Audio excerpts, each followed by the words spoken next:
When I conceived this resource, so is this actually an abolitionist proposal or strategy? It was not intended to answer the question, is this prison industrial complex abolition? I had a running folder full of wonderful tools and resources and guides that abolitionist organizers had been creating over the past few years. And as Interrupting Criminalization and other organizations were preparing to meet for an abolitionist organizer convening during the Allied Media Conference this June, I thought that compiling all of these resources into a binder-like thing for abolitionist organizers would be useful. So working with comrades and colleagues, we pulled together a list of what we ourselves found useful in our organizing. What are the resources and tools we return to on a regular basis? And then we asked for additions to the list.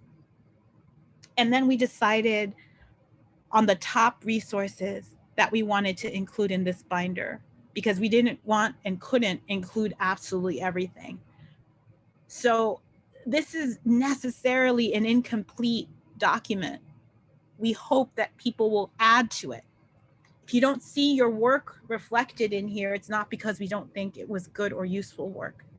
More than that, if you and your particular, the issues you work on, the focus you have, if that's not represented in here, it may be because we didn't see anything about it. And this is maybe a call for you to make your own resources and share those widely with others. So after we pulled together the initial list of top resources, Eva Nagao, who's Interrupting Criminalization's creative director, went to work with Beck Levy to design the beautiful resource that you all have access to. And what we've learned also over the years is that you can offer a PDF document to people for free for them to download. And some people actually still want hard copies.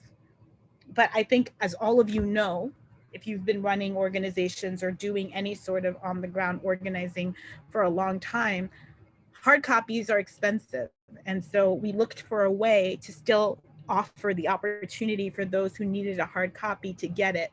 So when you go to the site, you can actually print on demand your own copies as well. So we hope that's helpful to people. These are a set of resources, to me, that are intended to help organizers to be more discerning about the kinds of proposals and strategies that we're engaging, so that we are not creating obstacles in the process of moving towards a horizon of abolition. The resources and tools, I will repeat, are not themselves PIC abolition. And I think there's a difference here, and I'm gonna share a little bit about my thinking about that, which is that I think those resources and tools are helpful signposts on a path. But we all know that you can still get lost or be deterred as you make your way down a long, winding road, even when you have excellent signs helping to direct you.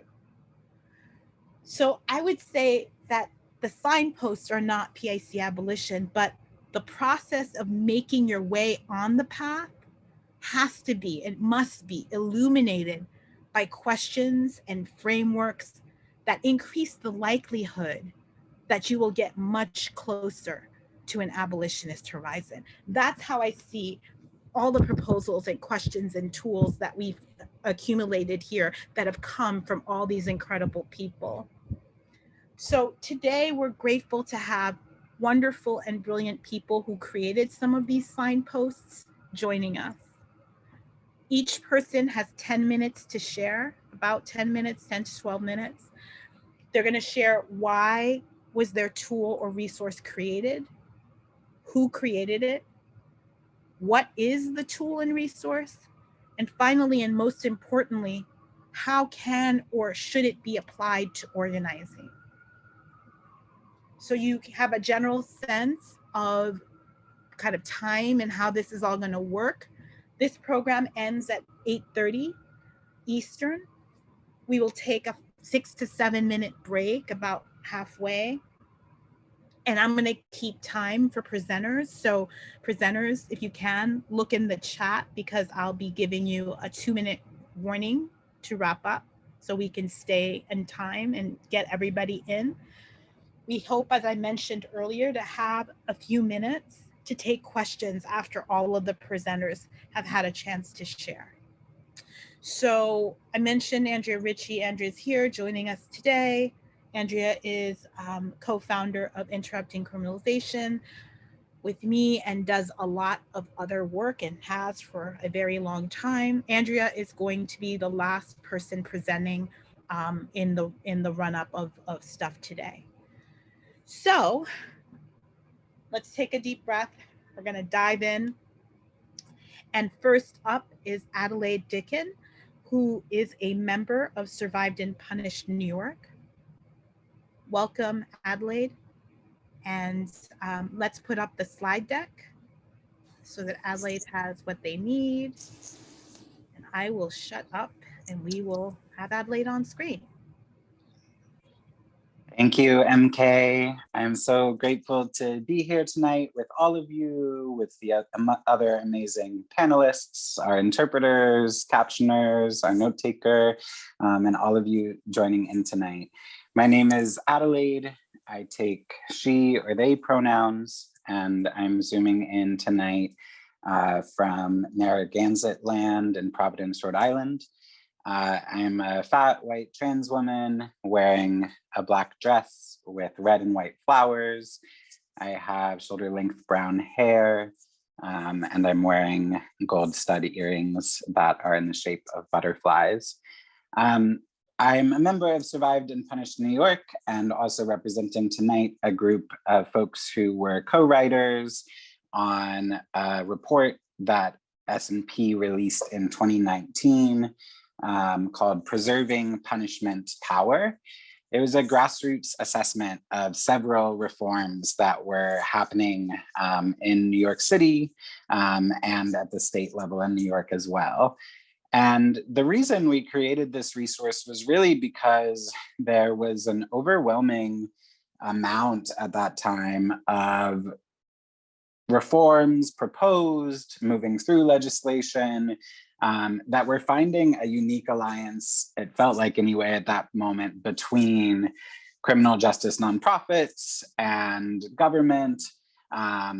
And suddenly everyone was calling everything abolitionist. And I think we as S&P New York really wanted to look at a variety of things that we were already resisting or that were coming down the pipeline and that we were being asked to consider, and to say, there's things that sound good about this, that sound like they might make change in directions that we want, but are they actually going to have more harmful consequences, either in the immediate, creating new ways for people to be caged, or making it more difficult for people to be released, or are we going to see that impact in a medium or long term? We were looking at questions like, of course, we must close Rikers Island, but can we really invest billions of dollars in building new jails as the solution to do that? Of course, we want trans people. We understand that trans people need specific responses to keep us from criminalization, but is the way of doing that to create new advisory boards within the government to answer some of these questions? Of course, we want domestic violence survivors and sex workers to have specific kinds of care and services, but are the legislation that was proposed in that moment going to have that impact, or actually cement more ways for the prison industrial complex to, as we called the report, to preserve the capacity and the power to punish? I'm going to go ahead and point to 6 questions that we distilled from many other resources. I'm pausing as I see a chat that perhaps sound paused. Sound's still working. Great. And I see the slide deck on my screen as well. So I hope that's appearing for others. And I think, Erin, a couple of slides in, we have these. Yes, thank you so much. We asked these 6 questions of each of the reforms that we were looking at, and hope that they can be applied to other reforms that people are considering in many different contexts.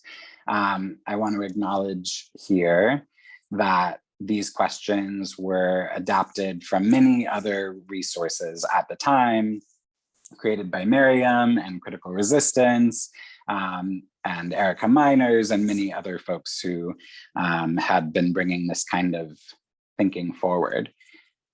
I'll read over these.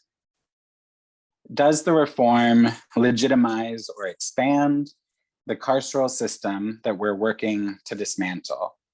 And Dean Spade, thank you, Mariame.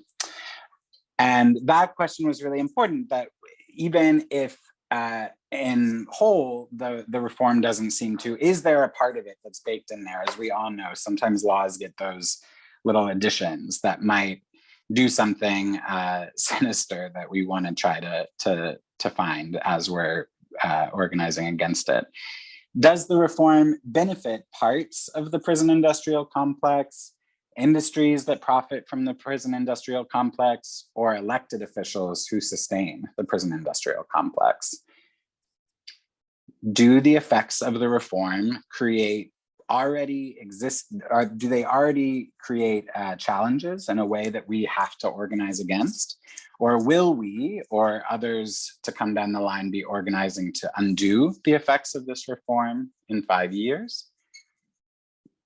And if you can go to the next slide, thank you.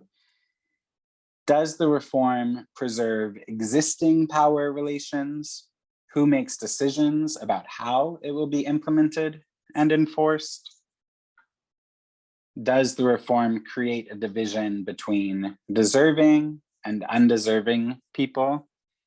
This, of course, was pulling strongly on survived and punished analysis, making sure that we're not using that kind of legitimizing that some people should be free or should benefit from these reforms and others should not. Does the reform leave out especially marginalized groups? Does it cherry pick particular people or groups as token public faces who are deserving of this support? And does the reform undermine efforts to organize and mobilize the most affected for ongoing struggle? Or does the reform help us build power?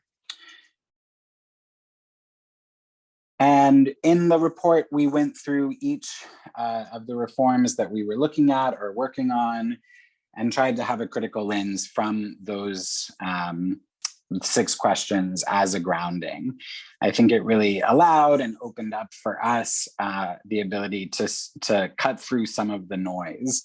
And that felt particularly important because many people in New York were trying to position these reforms as a kind of progressive frontier of criminal justice reform. Thanks for dropping the link in the chat, Mariame.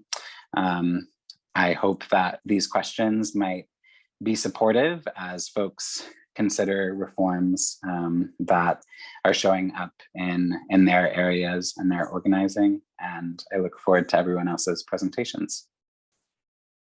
Thank you so much, Adelaide. And you were just like perfectly on time. So thank you so much for that. I really feel strongly that these questions, these guiding questions, are so important to everything else that we do. And that, just gratitude to all the folks who worked on preserving punishment and to SPNY for kind of pushing that thought and analysis. And also that we need to really be asking ourselves these questions of everything we're doing all the time. Like sometimes some of the answers are going to be no. And like, we have to decide now what, right? Sometimes it doesn't mean that we stop doing what we're doing, but just that we're clearly aware that we may be actually creating some things that are going to have negative impacts on particular groups we do not want to harm further. So just to leave that out there. Thank you again. We are going to now move to Liat Ben Moshe. Liat is going to talk with us about the work that she and others did around, that's not going to be on a slide though. So that she and others did, focusing on abolition and disability. So as frameworks and ways of orienting us as we do this work. Thank you, Liat. Thanks so much for inviting me, and just for self-description. I'm I don't know, now officially, I guess, middle age, 45, turned last week. Woman, kind of femme, wearing makeup and glasses, and I'm visibly disabled except when I'm on Zoom, apparently. And I think it's important for me to say that, because this resource that I'm sharing today was built in community of people who are sick, disabled, mad, or connected to disability justice in a variety of ways. I should also say that I'm speaking to you from Chicago, which I put on the chat, is on the traditional territories of the three fire people: the Ojibwe, the Ottawa, and the Potawatomi. And so the resource, though, was, like I said, built in community with people kind of across the US. I'm going to share screen with the resource itself in its kind of larger form, and I'm also going to put that in the chat. So just bear with me. Okay, so it's in the chat. And so it's excerpted in the binder, but I wanted to kind of start by saying that we built this resource, Alternatives to Policing Based in Disability Justice, because we felt that, you know, especially in 2020, when there was this kind of uptick in people trying to both understand and do abolitionist work, we also felt that there was an uptick in doing it in ways that were actually harmful for sick, disabled, mad people. And a lot of the work of abolition, we were kind of very dismayed, not a lot, but some of it, people that were our colleagues, seemed to us to be rooted in ableism and saneism. And for people who don't know what ableism and saneism is, let me just put a resource in the chat. This is a definition of ableism by Tia Lewis, for people who are interested. And the thing that's important about this definition is that it's really much grounding and intersectional understanding how ableism is incredibly tied to racism in particular, but also other forms of oppression. And so we can't understand one without the other. And that's the second thing that I wanted to mention before I go into the specifics, is that we call it Alternatives to Policing Based in Disability Justice. Disability justice is not the same as disability rights, or the combination of the two words, disability and criminal justice, or disability and some other justice. It's a framework. It's a framework that comes from people who are kind of most marginalized and oppressed. And so I also wanted to put in the chat the 10 principles of disability justice for people who are not familiar with what that means. I think it helps with the grounding on what that actually entails. And one of the things that's really important about disability justice, as opposed to other frameworks, is that it is intersectional, and it's radical, and it's revolutionary. It's anti-capitalist and anti-imperialist, and all of those things. So again, not the same as just disability and justice. And so in this framework of us trying to provide a non-ableist, non-sanist approach to abolition, we also talked about things to say no to. So this is, you know, kind of a connection to some of the other things in the binder around what reforms to avoid in this context. And I wanted to mention that I saw somebody put in the chat, care courts as a question. These are exactly the things we had in mind around what things we should oppose. One can also speak now, you know, this was written 2 years ago, but one can speak now about the hotline, the mental health hotline 988 as a possible, you know, things that should give us pause at least to think through whether it's abolitionist or reformist, whether it is grounded in liberation or whether it's also grounded in sanism. And we were pretty dismayed that, again, some of our colleagues were proposing things that were defund the police, but yet, you know, were calling for social workers, for example, to replace the police. And so we wanted to make sure that we provide not just alternatives, but an alternative analysis, because alternatives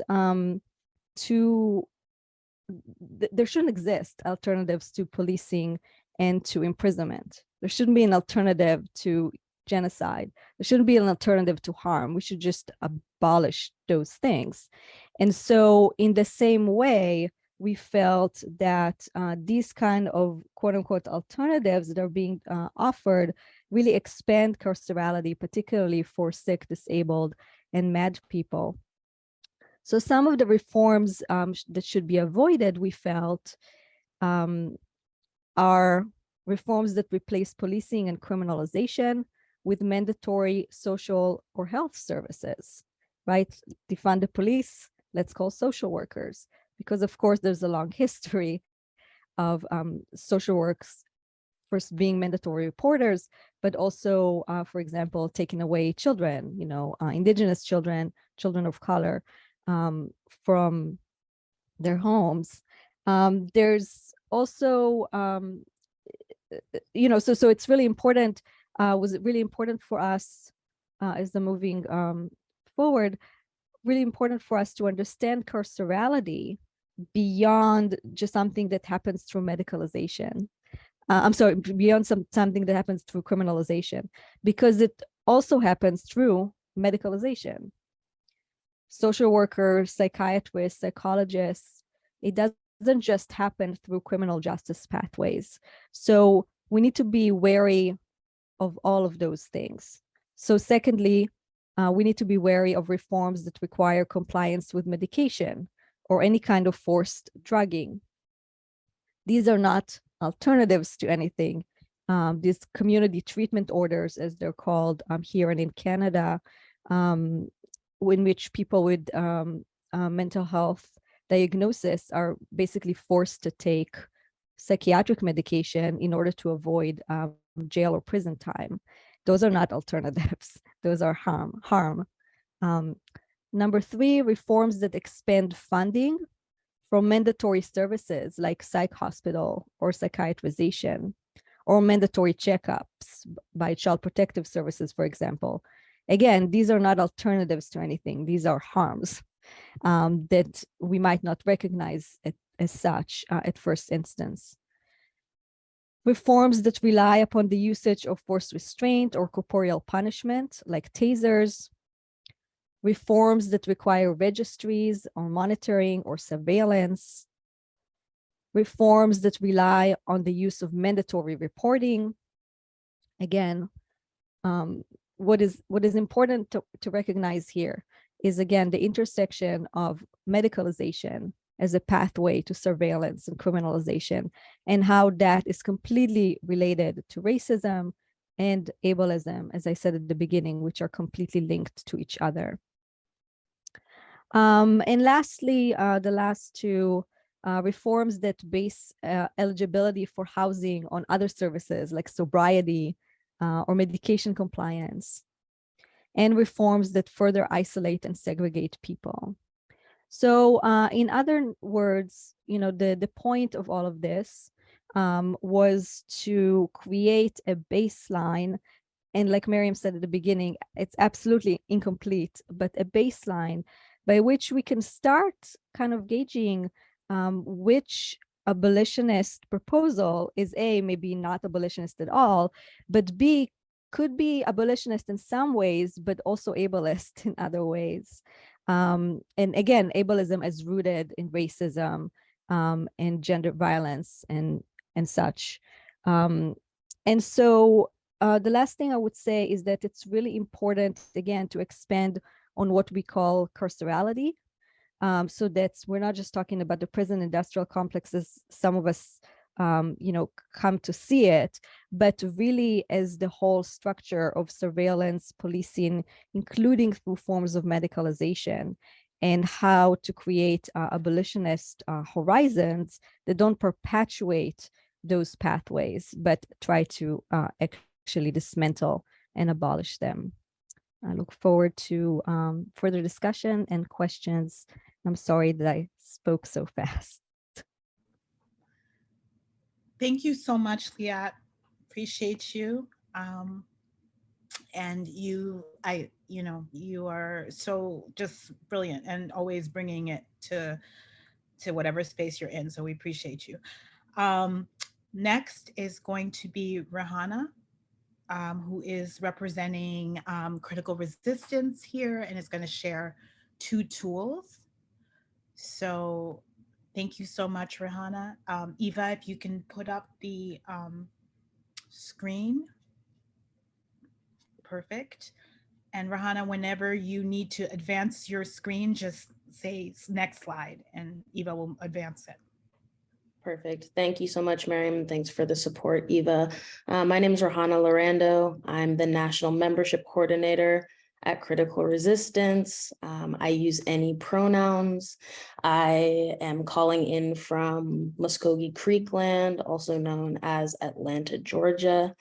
I am wearing an Oakland Athletics baseball cap because Oakland is my hometown, and some orange blue blocker glasses to protect my eyes. And it's gotten a little chilly in Atlanta, so I'm wearing my house coat and a black t-shirt.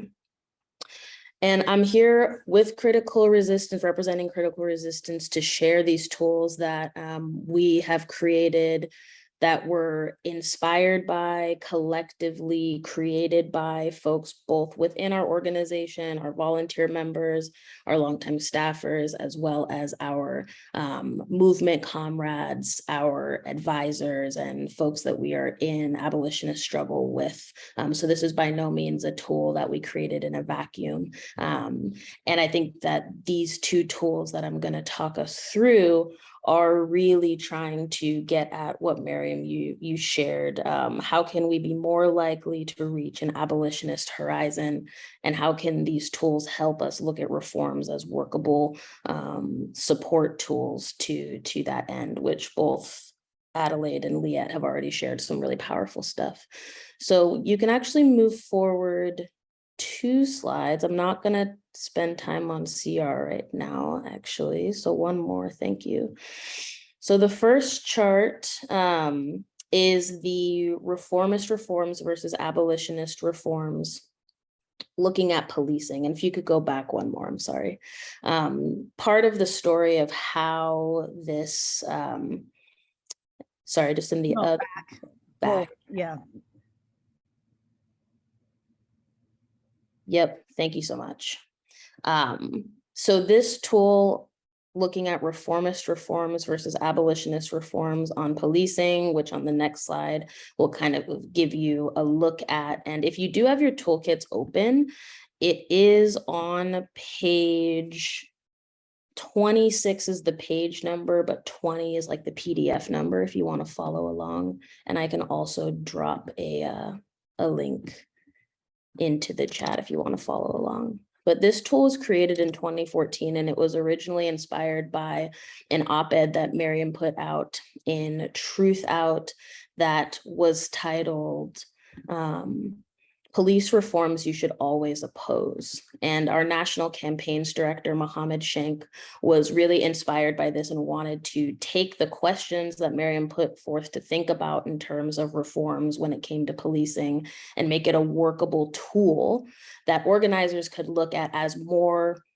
potential police reforms came about, to be able to assess, is this something that's going to expand the life and scope of the prison industrial complex?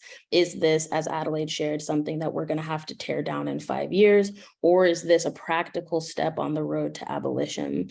At CR, we always think about abolition as both a beautiful vision and an end goal, and also a practical strategy that we have been using and that we can continue to use day to day. So with that in mind, Mohammed put some of those starting questions from the article into a spreadsheet matrix.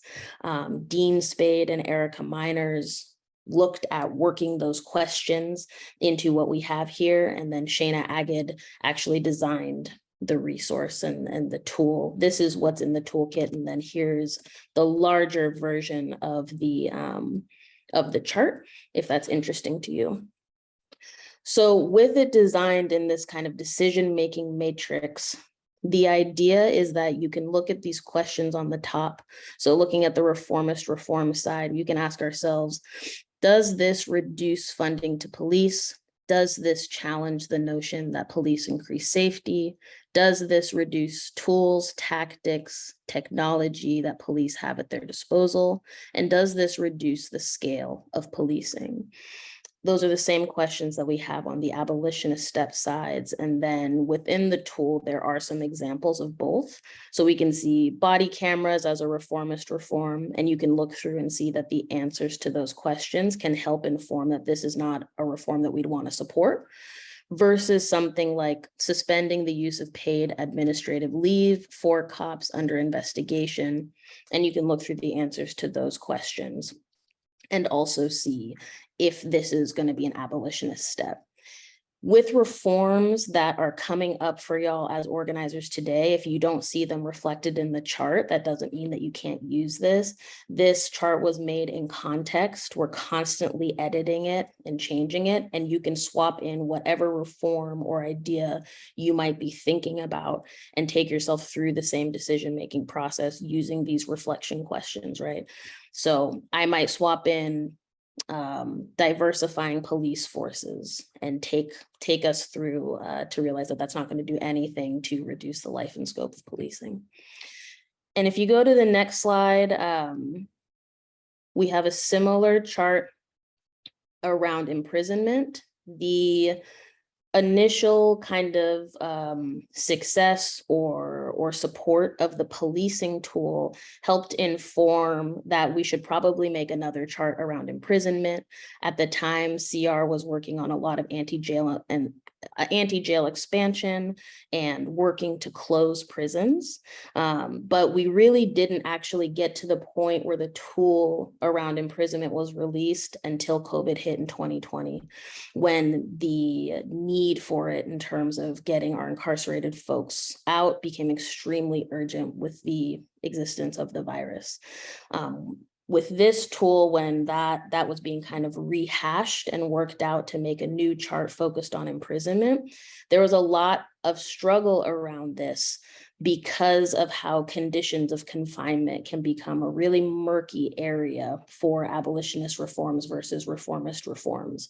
We want to make sure that our folks who are locked up are more able to survive, they're able to gain leverage for their fights to come home, and that they're able to have their will to fight fortified. And we also know that depending on the type of reform working on conditions of confinement, we don't want to legitimize the prison structure or add more funding into it.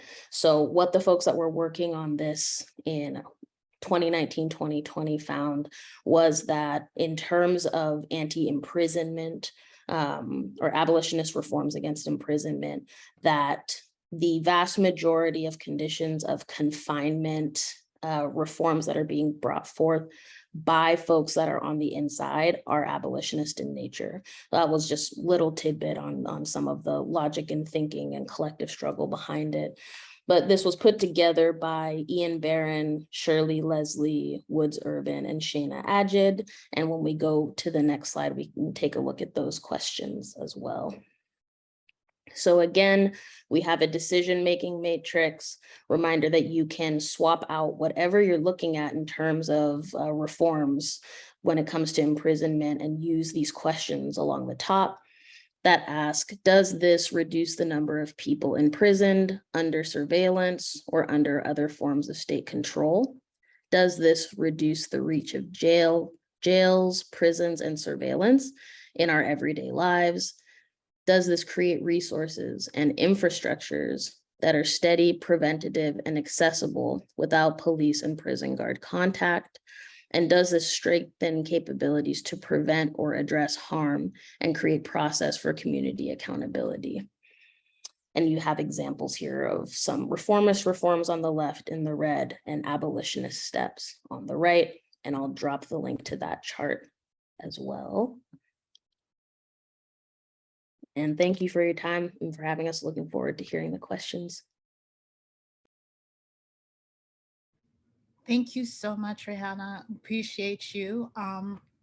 And CR so much for all the work you continue to do and the ways that you help to support the work in the field and on the ground in our communities. So thank you so much for joining today.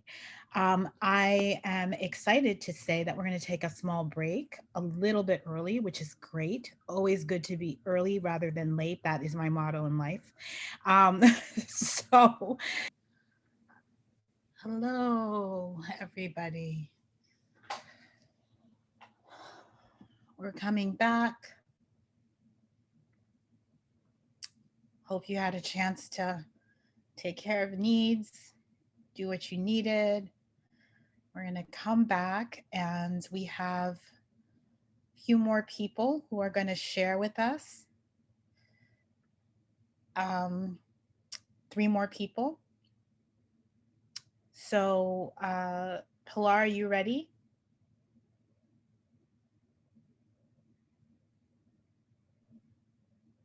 Let's see. Yes, wonderful. Hi, Pilar. Pilar Weiss is going to join us and talk about bail reform and pretrial detention stuff. Eva, if you could put the slide up, perfect. You're ready to roll, Pilar. Great. Thank you so much, Mariame. And thanks for having us. So thrilled to be in this conversation with so many people who have influenced our thinking and our work. My name is Pilar Weiss. I use she, her pronouns. I'm zooming in from unceded Ohlone land in Oakland, California. I'm a middle-aged white woman with a lot of gray hair in a bun, wearing earrings and a black shirt. And I'm going to present today on a resource that Community Justice Exchange, the organization that I'm the director of, produced with Critical Resistance last year. And this is about assessing pretrial and bail reforms. And quickly, we created this resource. I said I was going to put a timer on for myself so I could help Mariame out with keeping me on time. We created this tool because we found ourselves, Community Justice Exchange, one of the projects that we help support is the National Bail Fund Network. So we work with a lot of community bail and bond funds across the country. We work in community with a lot of folks who are abolitionist organizers, and pretrial detention and bail often come up as one of the targets. And we found ourselves continuously facing really confusing and often kind of disorienting messaging in the space, right? Where people would say like, oh, that city or that county or that state, they ended bail, or, you know, they had major pretrial reform. And at the same time, the jail population was bigger than ever. We were bailing people out all the time. We were working with families and individuals who were coming out of being incarcerated, being held on bail, or being under heavy pretrial supervision. So we wanted to create a resource that could help us all sort of interrogate and not constantly be swayed by this pressure that we have to celebrate a win uncritically, right? We wanted to be able to hold that sometimes we're making steps, having wins, but that we also need to constantly be interrogating, is it moving us, farther towards the abolitionist horizon? And so we created this resource with Critical Resistance, really hoping to orient that the demand is actually freedom, that we wanted to sort of break away from constantly being told that the demand was ending bail, money bail, or ending wealth-based detention, but being okay with detention. So that's the origin of the document, and it was again created with Critical Resistance. Next slide, Erin. Thanks so much for your support. So the tool has a couple of different pieces that we offer as a way for folks who are thinking about pretrial detention as part of their target or part of the area that they're organizing in to think about. And I feel so lucky that I'm coming after Rihanna and the Critical Resistance charts on policing and imprisonment, because we produced this document with CR. And at first we all thought, oh, we're going to create another one of those beautiful charts because they're so helpful and grounding to use, and they're so crystal clear in how to evaluate. We found that it was very hard in the pretrial and bail space to really figure out how to have that kind of a chart. And so what we came up with, which is on the screen, is really a spectrum of how to think about where on a spectrum from abolitionist, where everybody is free, to reformist reforms, where we situate the different kinds of solutions that are being offered or being fought over. I'll link to the tool as well. We have an English and a Spanish version of it.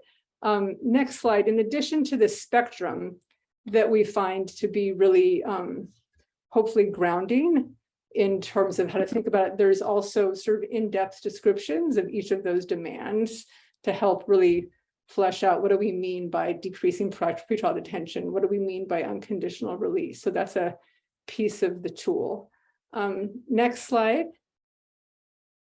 And apologies that my child is apparently playing a kazoo in the next room if there's a weird buzz behind me. So one of the big pieces of the tool is also core questions for evaluation. So I'm going to come to in a second that we have some case studies that we have in the tool, but we came up with these 4 questions, and it's so great to be part of this in this the printed copy and on the website that Interrupting Criminalization has put together, and on this this call today, because I think we all were riffing and building and learning from each other. We built these 4 questions, speaking about some of the core questions: the Critical Resistance, Survived and Punished, Movement for Black Lives, Dean Spade, Mariame, so many people on this call that we're all trying to learn and struggle together. And so many of these different tools, the questions that we're using to evaluate are based off of, are building off of each other, and how we're all trying to really build our abolitionist toolkit. So these are the 4 questions that we use, and we spell them out in the tool. And I'm not going to read them just in the interest of time, but they build off a lot of the same tools, or the same questions, or sort of, more specific to pretrial detention that some of the other tools build on, right? And really about, are we shrinking the power of the system? How are we thinking about the size and scope, and how and who they impact?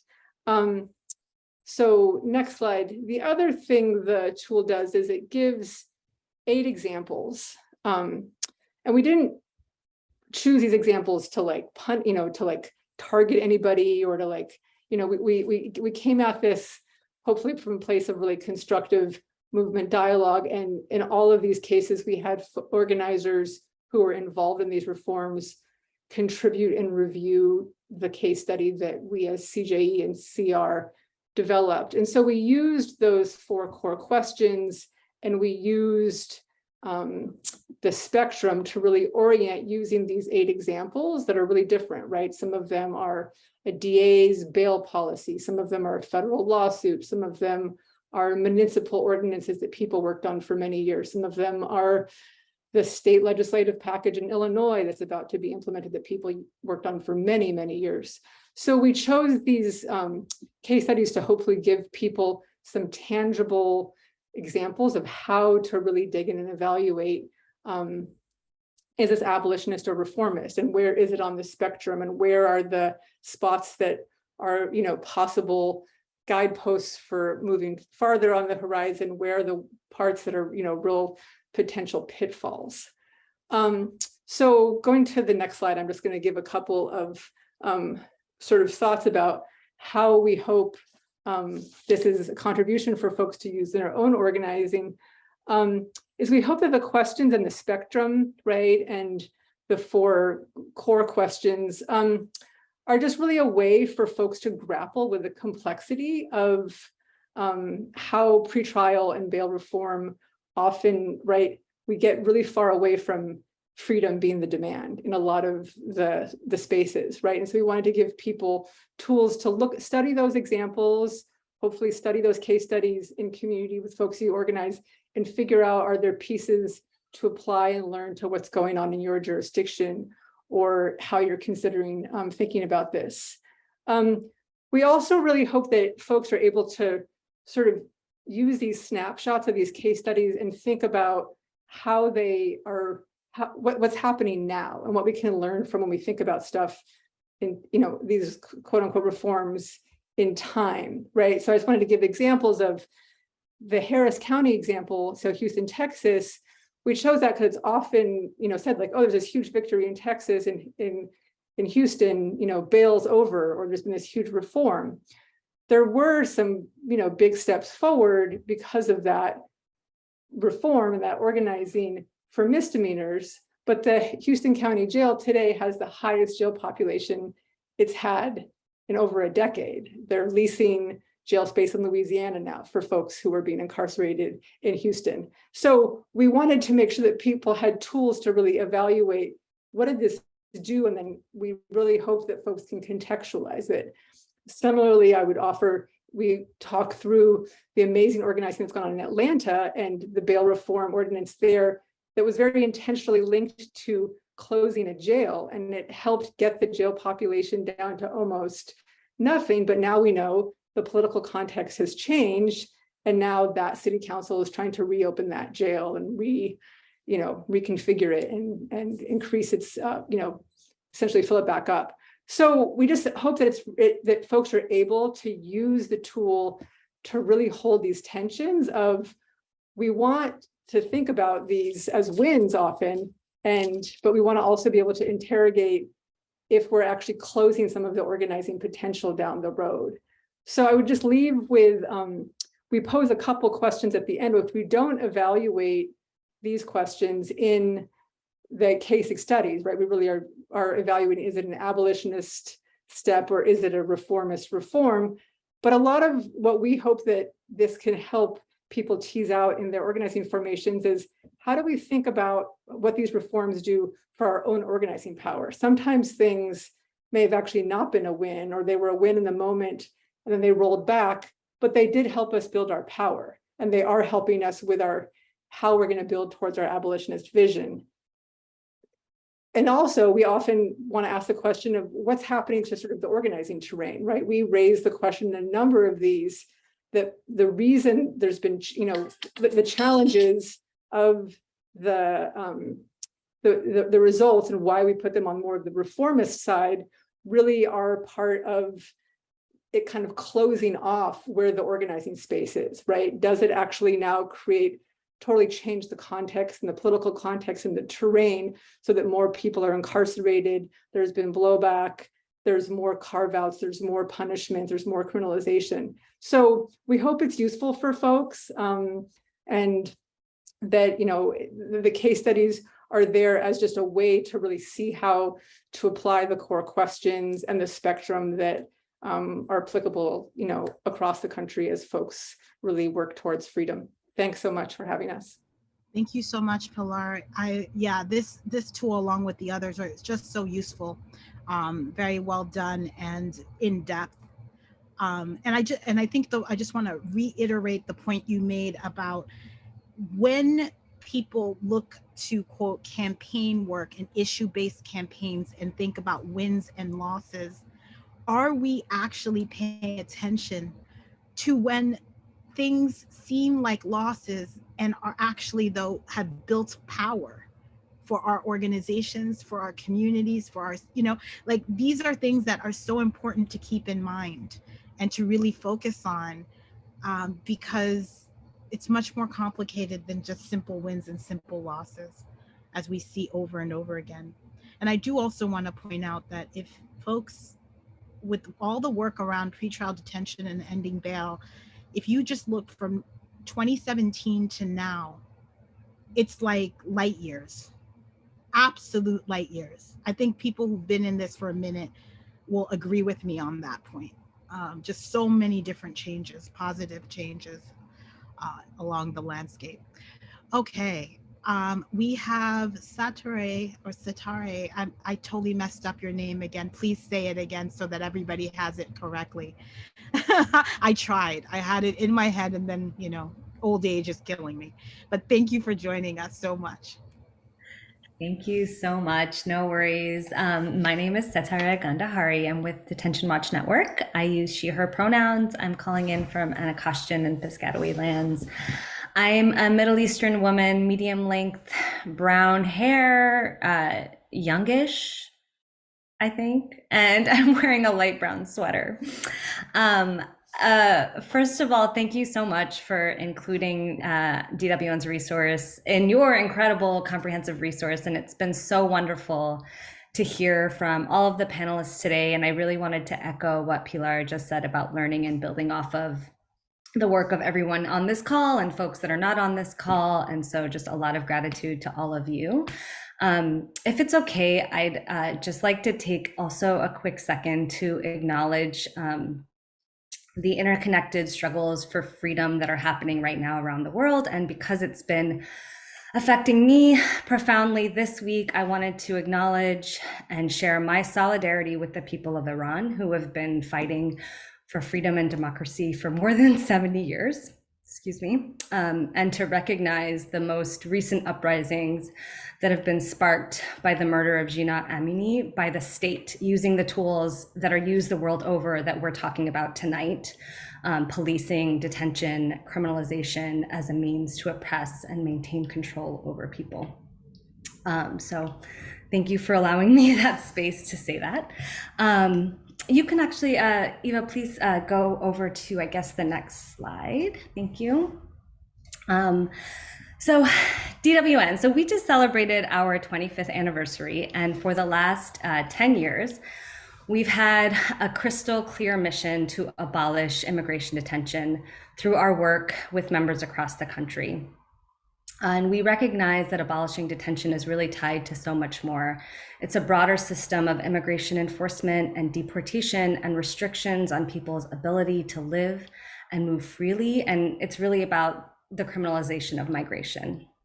As I said, DWN adopted abolition about 10 years ago, and we can say now that there has, over these last 10 years, there's grown a broad consensus among those in the immigrant justice movement that detention must be abolished. And I think this consensus really crystallized in the aftermath of the Trump administration when detention numbers hit historic highs. And then, of course, during the COVID-19 pandemic, and as many others have mentioned today, in the aftermath of George Floyd's murder by police and the racial justice uprisings that occurred in the summer of 2020. And around that time, we saw, as I think many others on this call have noted, that people really began making the connections in ways that they hadn't before, and that, abolition entered more mainstream conversations and more immigrant movement conversations.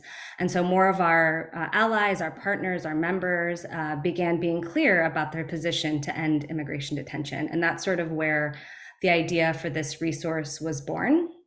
And we thought even for ourselves that it would be useful as a tool to help guide us in our work to ensure that, we were making decisions as an organization and we were, on the path to abolition and not being swayed by things that seemed nice, but in reality wouldn't get us closer to what we really wanted, which is freedom. And so, you know, being able to say you're for ending detention is one thing, but what are the tools or strategies that actually get us there is a much more difficult question to answer. And so I think you can please go to the next slide. Actually, you can skip this one too. Thank you. So there were a few things that we considered in the back of our minds as we were creating this resource, recognizing that the struggle to end detention won't be won overnight. There are going to be steps. It's going to be a process. And so how are we evaluating those steps along the way? That detention is part of a broader enforcement and deportation system and exists to serve the purpose of that system, which is to deport people, to restrict people's ability to move. We look to our allies, many of whom are on this call, who've been doing this work towards abolition in various contexts as our guides. And we also just considered the definitions and I think this is actually on the next slide, why we even want to reject reform. Like, reform sounds okay, but it's because, as others have mentioned today, reformist reforms don't move us closer towards abolition because they maintain or expand the infrastructure and reach of the enforcement and detention system, while abolitionist steps move us closer by chipping away at the system without expanding its reach or creating new harms. So with those things in mind, we created this document, and it was like at least a year in the making. It took a lot of time, many drafts, and we drew so much inspiration and very much modeled the final resource off of the wonderful critical resistance tools that have been shared today around policing and prisons. And so essentially, we set the tool up as they did. Next slide, please. As a table, asking 3 questions at the top, and then along the side, listing the types of strategies that we often encounter in our work. And so as we consider each strategy, we ask ourselves each of these 3 questions. Does a particular strategy reduce the scale of detention? Does it chip away at the system without creating new harms or pitting people against each other, throwing folks under the bus?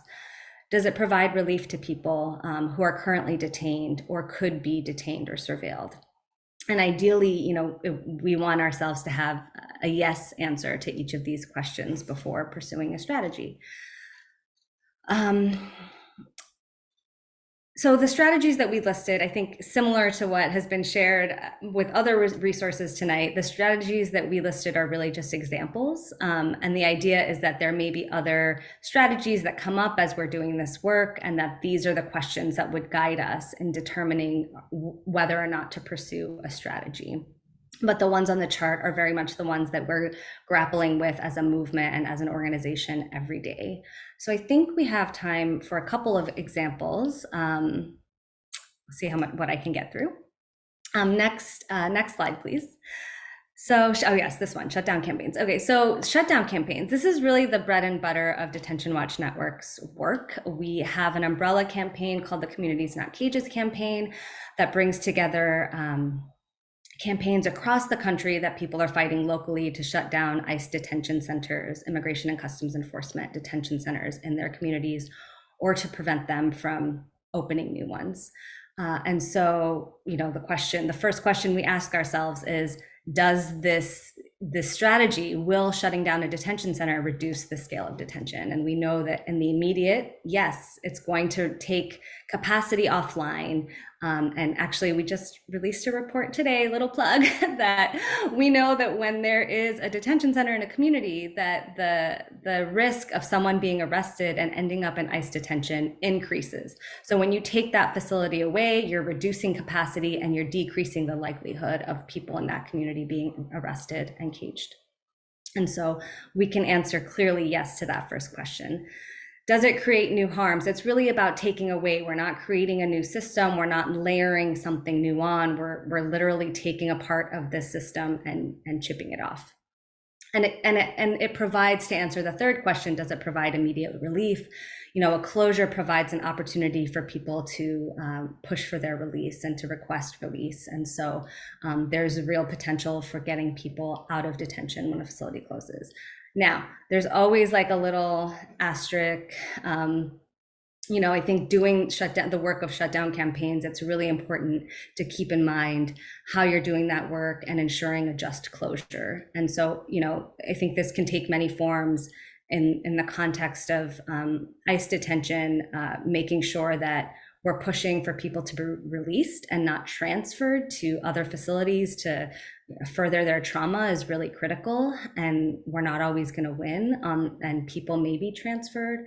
And so recognizing that things are messy and things aren't always going to be perfect, but that, you know, we're doing what we can to ensure as many people as possible are released as we're fighting these campaigns. So that's one example. If you could go to the next slide, please. So here's another one, which has been touched on a little bit today in a different context, but alternatives to detention. And this is one that I think in some ways really sparked the idea of doing this resource. It's something that a lot of folks rely on as an argument against, an argument to bolster the idea of ending immigration detention. Like, oh, you can have alternatives to detention. And so, like, looking at the three questions again, do these sorts of alternatives to detention programs, which often involve ankle shackles, electronic monitoring, you know, other forms of surveillance, whether it's in-person check-ins, using a smart app on a phone. So do these types of programs reduce the scale of detention? And I think what we've found is that, in fact, when the use of these types of programs increase, or the funding for these types of programs increase, we also see an increase in the number of people in ICE detention, in funding for ICE detention. So in real, like, numbers, we have seen that these kinds of programs do not reduce the scale of detention. And rather, not only that, they actually expand the reach of the whole enforcement system, because it's not people who would otherwise be detained who end up on these programs. It's people who are usually otherwise free who end up being surveilled. And so now ICE's dragnet has widened. So the answer to that question is unequivocally no. These programs do not reduce the scale of detention. Do they create new harms, or do they chip away at the system? No. Without creating new harms? Also no. So, you know, as I just explained, they create new harms in the form of this punitive surveillance program that has now been layered on top of detention, and is, you know, bringing people into the system who otherwise wouldn't be in the system in that way, and that they're inherently coercive and punitive. Thank you, Mariame. I'm running out of time. And so I think I'll probably skip to the next slide, actually, the last one, which is just to say that, you know, ideally, like I said, there's an ideal, you know, we want to be able to answer yes to all these questions, but really at the end of the day, this resource is about creating a framework for ourselves to critically consider advocacy efforts and strategies. You know, we recognize that abolition is a collectivist strategy. It's a long-term struggle. It's a vision, it's a process, and that people who are fighting their deportation cases right now, who are in detention right now, need to make the demands that meet their immediate needs. And this is not a chart for that. And sometimes we can't answer yes to all those questions, but we may move forward on a strategy for other reasons. For example, if something doesn't chip away at the system, but it doesn't create new harms, and it provides some immediate relief to people without hurting others. So, you know, it's a messy process, and it's not always going to be ideal, but we really think of this resource, and we hope others can use it similarly as a framework to consider strategies that they might use. Thank you, and hopefully it didn't go too much over time. No, you did great so much. Thank you, Satara. Appreciate you. We are off to Andrea. Ritchie will be next. And let me see. I want to make sure that I'm actually correct about that. Yes. Also wanted to just give a heads up to everybody that a bunch of groups have put together the Muslim Abolitionist Futures Network, just released an abolitionist versus reform policy tool in the service of abolishing the global war on terror. So as you can see, lots of different organizations and groups are thinking creatively and ongoingly and rigorously about the work that they are doing and how that work is or is not contributing, is or is not helping along the long winding road. So thank you for that.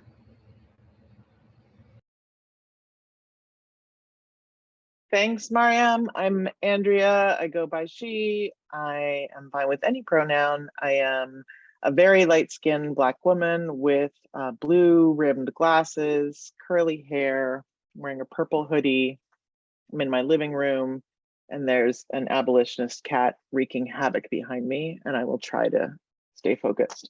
While that's happening, I wanted to just really thank Mariame for the brilliant idea of this toolkit, and Eva for making it gorgeous. I'm a Capricorn, and so I love a chart or a checklist. So this whole thing is just like my wet dream. So I really appreciate it. I also want to just quickly say that I wanted to add another criteria to the charts that Critical Resistance came up with around policing and prisons, and point folks to a resource that addresses it a little bit, which is thinking about how this reform affects individuals who have been harmed by a carceral system. How does it affect their ability to secure reparations? And so there is a tool in the toolkit on page 40 that sort of talks about reforms that are focused on shifting how police settlements are paid or not paid, that addresses that. I'm not gonna go into it because if you know me, you've heard this rant a million times. And if you don't, I wrote it out. It's there on page 40, so you can find it, or you can read it here. So the ones I'm gonna focus on, I'm gonna pick up a little bit on the contributions and build from the contributions and frameworks that Liat laid out for us. And particularly, if you can put up the slides, Eva, pick up on the resource that's on the pages right before that on page 36, which is about, both things I'm going to talk about tonight are about how do we not inadvertently create or expand policing by people who are not necessarily wearing uniforms that say police on them, and particularly around folks who are engaging in policing through mandated treatments, coerced care, coerced medication, et cetera, that Liat was talking about earlier. So this resource was developed by myself and Mimi Kim from Creative Interventions, Shira Hassan, who you heard about earlier, and Migyung Chung, in the context of thinking about exactly what Liat was talking about, right? There's a movement to defund police that's building on abolitionist movements. Folks are kind of looking at the chart that CR put out, and they're saying, we want to decrease funding to police, we want to move it to something else. And a lot of folks in that moment were really thinking of, particularly about taking police out of mental health crisis response. Because I think it's a place where, as T.L. Lewis, who was mentioned earlier, often reminds us, half to a third of people killed by police were perceived to be in a mental health crisis response when they were killed. So it is definitely a point where police violence is very visible and very destructive. It's also one where, you know, there's another carceral thing that people can think of pulling in, which is social workers or coerced medical care. So it's a place where it's easy to substitute one for the other and make it look like you're doing something. And it's also one that cops can sometimes support because they're like, well, we don't want to answer those calls anyway, but they don't want to lose the budget for it. So, and they don't want to lose the power that it gives them. So they kind of give mixed messages around that. But I think what that created was an opening for folks to kind of pull in and be like, fine, take money, you know, defund the police and invest in non-police crisis response. And so Mimi and Migyung and Shira and I both spent a lot of time looking at what is out there in terms of non-police crisis response. A lot of folks heard about cahoots in the moments of the uprisings. Folks we're starting to hear about Mental Health First, which is an all-Black community-based response or all people of color and Black community-based response out of Sacramento and Oakland, created by Anti-Police Terror Project. Other people were talking about a program called STAR in Denver, and we wanted to give people in this report called Defund the Police Invest in Community Care, A Guide to Alternative Mental Health Responses, ideas about how those programs worked and how they were different. And out of that report came this checklist, which we developed both for people on the ground who were trying to, yes, there's a link to the checklist, and I think Eva or Erin will drop it in the chat. But we wanted to create a checklist that would help folks who were trying to design their own non-police mental health crisis response and people who were evaluating proposals that were being made by the state.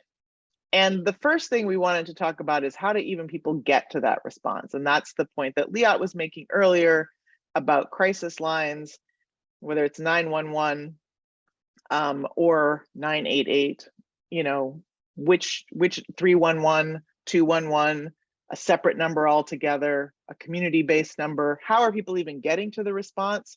Because that in and of itself, even if police aren't involved, if 911's involved, police are involved, either because they listen in on 911, because they control 911, or even if 911 is not in the police department, those groups might be in the same union, they might be trained by the cops. There's a whole bunch of ways where 911 being the place that initiates the crisis response means it might still be police.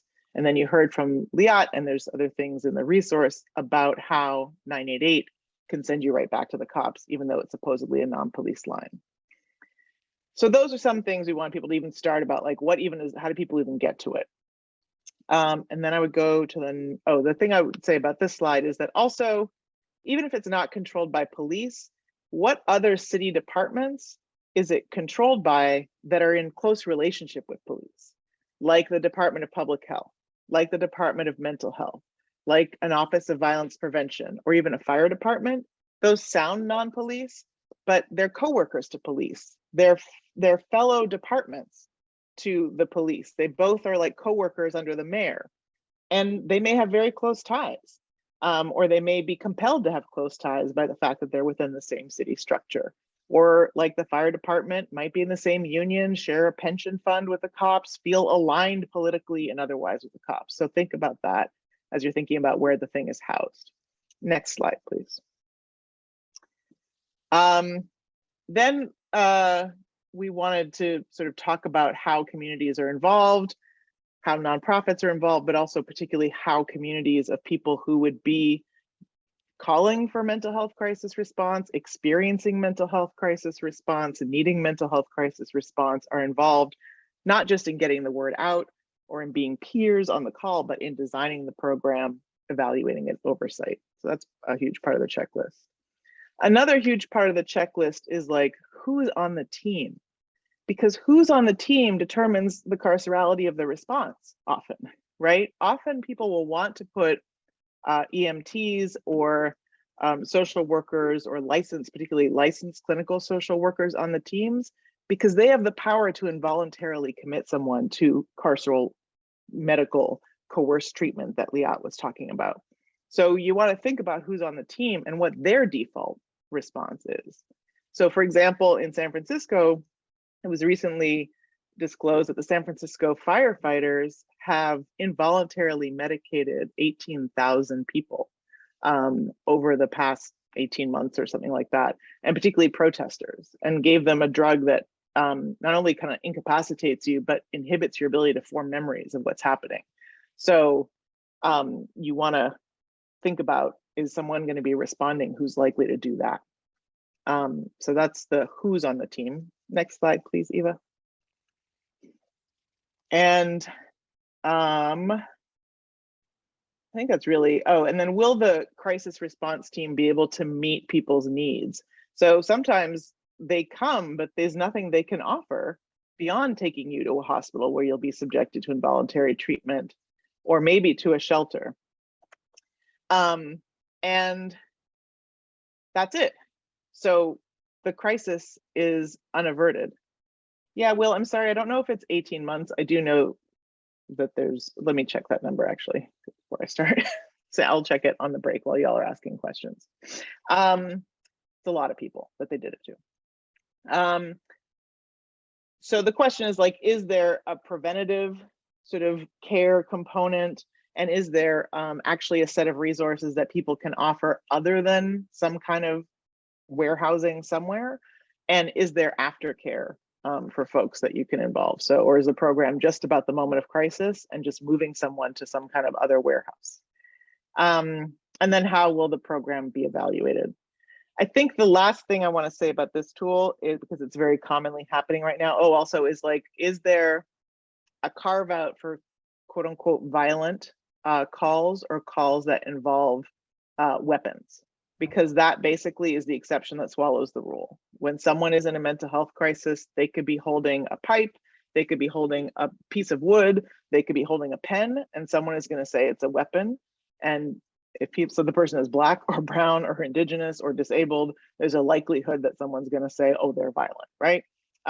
Or if someone is just having a legitimate moment of rage, you know, the moment, depending on who they are, that's going to be conceived of as violent, and that basically gives the cops the jurisdiction and the discretion to go anyway, even if it's a non-police crisis response. And then, of course, if the police fund it or fund some part of it, then they're still having control.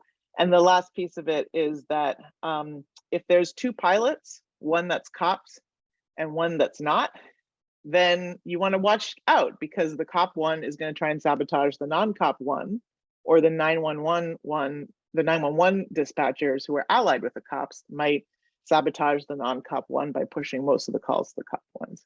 So this is a checklist to just think about, again, when you're designing your non-police crisis response that you want to build in community, you're thinking about one that you want to fund, or you're thinking about one that the city is proposing, and to really just go through and be like, is this actually going to create something more harmful or the same, or expand policing in a different way in the ways that Liat talked about, or is it going to get us to where we need to go?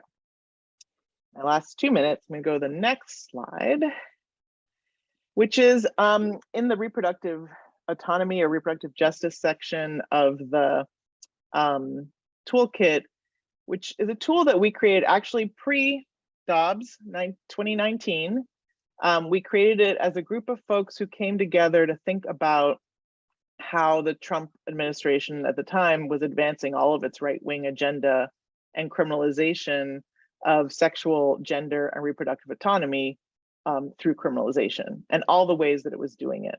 And then we were thinking about all the ways that people were inadvertently contributing to that. So sadly, it's very timely right now. But the obvious part, don't criminalize pregnant people or people who hurt pregnant people, because then pregnant people will be criminalized under those laws themselves. Like, that's obvious, the first page. But avoiding laws that create distinctions based on gestational age or fetal viability criminalizes anyone who has or supports someone who gives abortion outside of those distinctions. And I see a lot of kind of folks trying to create sanctuary laws that reiterate the Roe kind of framework or viability frameworks, and to avoid criminalization, and just to think, we're encouraging folks to really think about how you create those distinctions about who should have an abortion or can and when and how. That creates an option for criminalization. Also, to avoid establishing specific licensing requirements over who can give or support someone having an abortion, can criminalize people who are seeking them themselves or people who support them. And in this environment, that's even more likely. Next slide, which I think is the last one. We heard a lot about diversion courts, so-called care courts. That's another reason, thing that you shouldn't do to avoid criminalizing pregnant people. Same, we've heard plenty about pretrial detention. Policies and practices that criminalize drug and alcohol use or other activities during pregnancy that can come through mental health or public health initiatives. So just watch out for those and be careful. And the last one is on the next slide, which is actually the last one. You know, we're thinking about how we protect places where people seek and obtain and provide abortions. Let's not fall into the trap of calling for more police presence or more surveillance and more security. That will actually be something that will bring more criminalization and expand criminalization. in those contexts, including of people going to those places. If you are undocumented, if you are already criminalized, if you're on probation and parole and don't have the permission to go to that clinic, and you've somehow figured a way to go and get there and get your services and get out, the presence of cops out front is making you less safe and more likely to experience violence. So I've done clinic defense. We've all done clinic defense. Let's figure out how to protect those spaces without bringing in the agents of the carceral state who are going to make them more dangerous for people coming to them. Thank you. The end. Thanks so much, Andrea. I appreciate you. Okay, so we're going to try to answer a few questions as they arise. So if you have questions, please put them in the chat, or you can raise your hand and unmute yourself, and I will call on you if you have a raised hand. So I'm going to just start. I think I saw a question that was asked earlier about thinking about the carve-outs that are being sometimes offered around bail reform. And so Pilar, if you're still on, what are some of your thoughts about those DV carve-outs? You know, I think probably other people have thoughts about that as well, but yeah, where are you all at, and what does that mean? And yeah, why just carve out DV? Yeah, thanks so much, Mariame, and thanks again for making the space. I mean, I think this is a constant, really hard question that folks face. I think in our document, right, we really talk about how any kind of carve out is sort of like the beginning of the end, right? Like if you start carving stuff out, then they just sort of suddenly everything's a carve out, right? And it's a constant, and so your ability to actually move towards freedom becomes very restricted. I think that, we're constantly trying to, as a survivor myself, like it's a really intense, hard thing to think about. How are we organizing in community to protect survivors, particularly protect the criminalization of survivors, and also be advocating for the farthest, moving the North Star towards freedom the most, right? And so I think, we're not saying that it's easy and that we have answers, particularly as abolition is a constant practice and we're undoing so much harm. But I think that in our tool in general, we talk about how, particularly in the bail reform and pretrial detention context, anytime a reform has carve-outs, they suddenly just, I think, Andrea, you used some phrase that was perfect about like it becomes everything, right? The exceptions become the rule, or however that's said, right? Where there's no way to very neatly carve out some perfect little small group that everyone's going to agree on. That's not going to lead to mass criminalization and a lot of supervision. And I think that's one of the biggest things too. We see like those carve-outs are the opening for a lot of the mass surveillance that gets substituted in. Yeah. But I'm sure other folks have brilliant things that they've thought about on this. Yeah, we'll definitely bring it up again. I think Tommaso's the person who had asked that question. Tommaso, do you want to speak to that? And then I'll get to Kennedy, I think was somebody who had their hand up. Yeah, thank you. Thanks for that answer. I think I was wondering if folks have thoughts specifically on the question around how bail funds, community bail funds, should approach their internal policies and decision-making practice on this, because it seems clearer to me, at least, that the slippery slope, if you will, of carve-outs is easier to think about, or it's easier to think about in the context of opposing carve-outs on the state side. But I'm wondering if folks have thoughts about the sort of operating principles or community bail fund side policies of this, because that's where I saw a lot of critique from people on the left who are otherwise, I think, anti-bail, but we're making objections to the decision of the bail fund to use money in this case. Okay, thank you. Anybody have thoughts about that? I mean, the Chicago Community Bail Fund has done a lot of work around domestic violence issues. I know Rachel Kydor and others have been advisors to them on policies around that. So I would suggest people to take a look and reach out to the Chicago bail fund and ask them some questions about how they've come about figuring that stuff out. I do want to say, because I think this is really important as well, the hyper focus on, and I think in your comment, Tommaso, you mentioned something about Portland. The fact that we've heard about Portland suggests that it's the exception and not the rule. And I think it's a horrible exception. It's terrible that that has happened to people, but it's the system that's failed survivors, period. Right? Like the fact that, you know, people did call the cops did not show up, like all those levels and layers, and yet it's the bail fund that's going to take the brunt of the criticism because they're the easy target in this situation. I think we have to be real about that, right? The fact that it's gotten to this point is the point. Like, it's the thing that we need to change, is that the systems that currently exist don't actually protect survivors, and yet they get all the resources. And then one thing or two things happen, and then it's like everybody has to come down on the thing that they didn't want anyway, that they already said was going to be risky or difficult. But the cops aren't risky, prisons aren't risky, you know. Like I hear it, I get it. I know lots of bail funds have had these conversations with advocates, with survivors themselves. But yeah, I would point you towards the CCBF, especially because I know they've done deep thinking, deep work, and have tried to craft some policies, but there's nothing is foolproof. So, can I add one thing in, Mariame?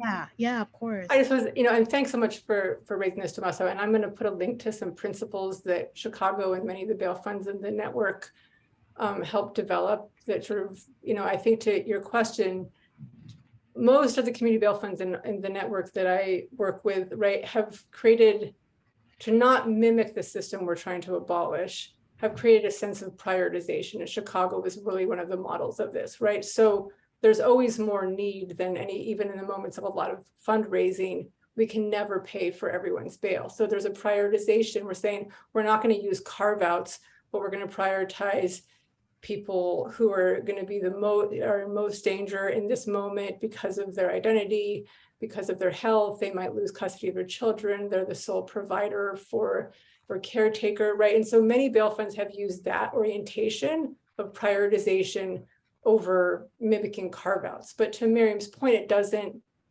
bail funds can't solve all the problems, right? And so even with that, and even working within communities and working really closely with survivor groups, that, you know, it can't be the bail fund that solves that something bad happens. And we always hear about it when it's a bail fund that paid to free somebody, and not when it happens otherwise, right? Becomes an easy every day, as you know, Tommaso knows, because Tommaso's in the work. Absolutely. You know, so absolutely the case. But my thing is, I just want to also point out to everybody and ask the question, what was bail for in the first place? Bail, the powers that be created bail supposedly to just ensure that people return to court. It wasn't supposed to have standards of, quote, dangerousness. There wasn't supposed to be a thing where you're just held because like everybody's afraid of you. Under their own terms, it's supposed to be a way to get you back to court. So if that's the case, then technically, right, if like 95% of the people do show back up to court, then what are we talking about around bail? You know, it's really complicated and it's really difficult. And I know you know that, and I know other people know that, and we're constantly trying to, it's so unfair that the systems, that the ways of being that have no support and no resources get held to account, while the prisons and the police have all the resources and no one evaluates them for quote unquote success rates and what's going on. It will never not infuriate me, never. And it's become a thing where it's like every single time I hear somebody talk, I'm like, nobody is getting support for this work. Okay, not at even close to the levels of the death-making institutions, and yet we're supposed to be 100% foolproof, while these other systems get to basically fuck up all day long, and then the next result is fund them by the president of the United States. That's the policy. Oh my gosh, no. No. So, but thank you for that question, because it's real and it's happening and I hear it. And I do want to say that a lot of people in the deviant sexual assault world don't actually want anything to shift from this current model that we have, which is terrible. Like, they just don't. I've been in that world for a long time. We've been pushing for so many decades, and we just have like a little bit of an opening now, and then all of a sudden they want the doors to shut quickly again. It's infuriating. All right, who had their hand up? I had seen somebody named Kennedy. Are you still on? Do you want to talk? Yeah, I appreciate it. I can hop in here quickly. Thanks, Yeah. Mary. Hey, Andrea, I had a question for you specifically, but I appreciate also Liat's offerings around some of the non-police responses to mental health crises, and thinking about Chicago specifically. That's where I organized, specifically around treatment, not trauma, which would, be a 24-hour crisis response, and would, demand the reopening of the public mental health clinics that were closed. But also, hearing the points that you're making around, departments like, the Chicago Department of Public Health essentially being the coworker to a Chicago Police Department under the mayor. And at the same time, in like the center of neoliberalism, it's like we have to have these publicly funded, publicly run mental health crises responses. And so I guess I'm just like curious, like, what is the suggestion? I feel like this is one of those things that has to happen within the state, and not like a thing that happens like outside of it or like against it, meaning that it feels like as a necessity it's publicly run and funded. So I'm just wondering how to reconcile, I'll stop there. It's just a small question. Really quick, Andrea. Yeah. Let me just I would encourage you to talk to Liat, because Liat is also in Chicago, and I know has been grappling with this specific treatment, not trauma, like that question in the context of that specific ordinance. And actually, just gonna invite Liat to take that question in a second. What I do want to say is that invites larger questions of what, yes, about the state, about can institutions of the state operate in ways that are non-carceral? And are there institutions of the state that we need to fight to hold on to, like schools, public health, public other libraries, parks, etc.? And is there a way to fight to hold on to them within the state part of the fighting while extracting carcerality from them? And I think that's a live question. I don't know that it's possible. We're about to come out with a discussion tool that'll help us hopefully have these conversations more and more together in this particular context, because it keeps coming up. But I'm not sure, based on my experience, that a Department of Public Health can be non-carceral. I think Kara Page, who's coming out with a book shortly with Erica from the National Queer and Trans Therapy Network, whose last name is escaping me right this moment. Woodland. I think their argument would be like, no, the Department of Public Health can't be decarceralized. So I think that's it's just a question. But anyway, go ahead, Liat. Want to get Liat in because we have only 3 minutes. Liat, you're on mute. Oh, sorry. I was just going to say quickly, happy to chat with people in Chicago or interested in the treatment, not trauma. But, just speaking from kind of anti-psych perspective, or the perspective of psych survivors, treatment is trauma, right? If the only treatment that we're thinking about is biopsychiatry. And so if you're talking about, reopening the mental health clinics, I think it's really important to think about what could be done instead. For example, community mental health, right? So that there would be, for people who want, there could be people who are psych professions, meaning psychologists, therapists, and so on, but also peer support, also connection to housing, also connection to food security, also connection to, all of those things, so that the community mental health doesn't have to be treatment in the kind of biopsychiatry or psychiatry alone. And reopening mental health clinics, I think, is something that people are kind of rehashing because it's something that existed before, and our ridiculous neoliberal mayor, Emmanuel, closed them all. But can we think bigger? To Miriam's point earlier, like, can we be abolitionists about this? Can we think about what people actually are needing and asking for and have demanded? I mean, yes, absolutely, we need to, be against these neoliberal policies, but can we also have a vision that's more expensive with an A, that's more liberatory? And I think that's what we're trying to kind of push for. So this is not against the activists who are saying, oh, we also need this, but also to say, what can it look differently from an abolitionist and disability justice and psych survivor perspective? Mm-hmm. Mm-hmm. Thank you so much for that, Liat. And Liat generously included her email or her website, so you can email her and reach out if you're in the Chicago area. Thank you so much, everybody. I want to make sure that we are ending on time, which we will.